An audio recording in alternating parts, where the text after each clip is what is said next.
4 নম্বরে দেখো বলেছে which of the following is the passive form of the statement you have to admit this। আচ্ছা, এর আগে একটা ভয়েস ছিল, ওইখানে কি করতে বলছে, এখানে অ্যাক্টিভ করতে বলছে, আর নিচে এখন তোমাকে প্যাসিভটা বের করতে হবে।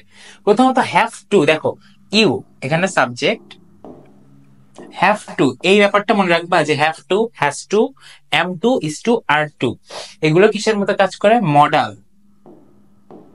বা মডাল অক্সিলারি আমরা বলি, ঠিক আছে,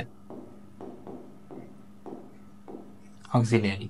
ঠিক আছে, have to admit this, admit তো আমরা বুঝতে পারতেছি এটা মেইন ভার্ব, তারপরে দিস এটা কি অবজেক্ট। খুবই বেসিক দেখো একটা ভয়েস চেঞ্জ আসছে। আমরা জানি মডেলের ক্ষেত্রে কিভাবে আমরা ভয়েস চেঞ্জ করি। In case of modal auxiliary আমরা প্যাসিভে, প্যাসিভে কি করি? Model plus B plus V3, ঠিক আছে।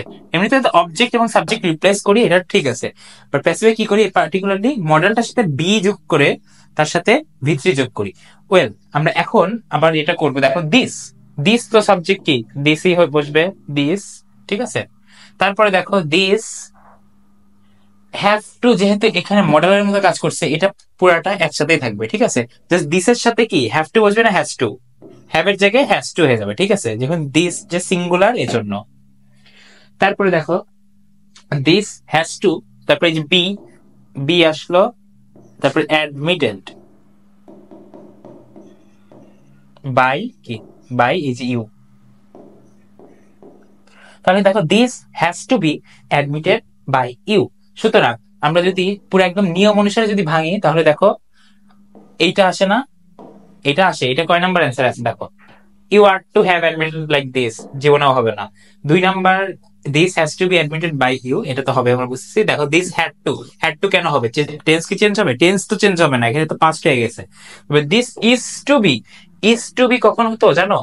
ইজ টু বি হইতো যখন আমি এখানে লিখতাম you are to do the work, যদি থাকতো you are to admit this, তখন বলতাম যে this is to be admitted. But যেহেতু বলা নাই, যেহেতু বলা নাই, সুতরাং আমি কি করবো বলেন তো? যেহেতু বলা নাই, সুতরাং number 3 will be the answer, ঠিক আছে। সরি, নাম্বার 3 না, নাম্বার 2।